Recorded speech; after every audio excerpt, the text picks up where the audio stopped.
yan mga suki mayroon lang ako isi-share sa inyo. Ito, apat na to, ito pinsan ko. Mga pinsan ko lahat yan, apat yan. Si Chief, si Major, si Colonel, at saka si Kapitan. Bali ito, ayan, yan. Bali yan o, pinagsilbihan ko sila. Yan. Tapos may malamig na tubig. Ayan. Tapos yung manok na pinaprito ko, tsaka with gravy pa yan. Tsaka with tilapia. Ang bili ko ng tilapia na yan, 120. Yan. Eto, pinagsilbihan ko muna mga to. Kasi matataas ang rangko nito. Bali, 4 na araw na lang sa sahod ng mga to. 4 na araw na lang sa sahod na. Yung mga dyan. O, yan. Ngayon, inaasikaso ko muna sila. Pinapagyan ko sila ng masarap na ulam. Yan, pero pag wala pang sahod, tsaga muna kami sa Lakimi.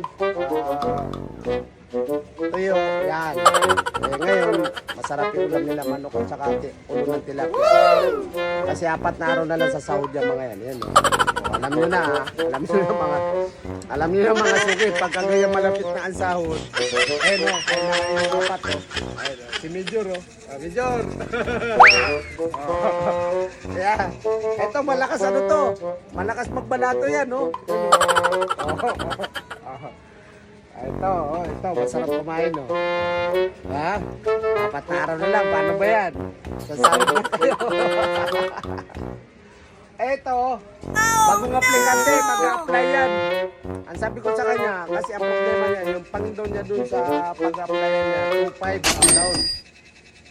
Ang sabi ko sa kanya, mangutang ka na 5,000. Gawin mo dun sa 5,000, pag nakuha mo, yung 2.5, gawin mo. Ngayon, may natira pang 2.5.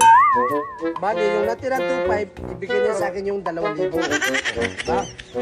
2,000. Hindi may natira pa sa kanya na na 500. Pang merenda, pang yusi. Kasi pagtitrabaho yan, dyan lang sabi nito. Natulungan niya ako kasi 2.5 na kaagad diba? Tapos siya may 500, tapos may trabaho din. Ganun lang yun mga suki. Mangudaman na naman! Mga lilinarasay!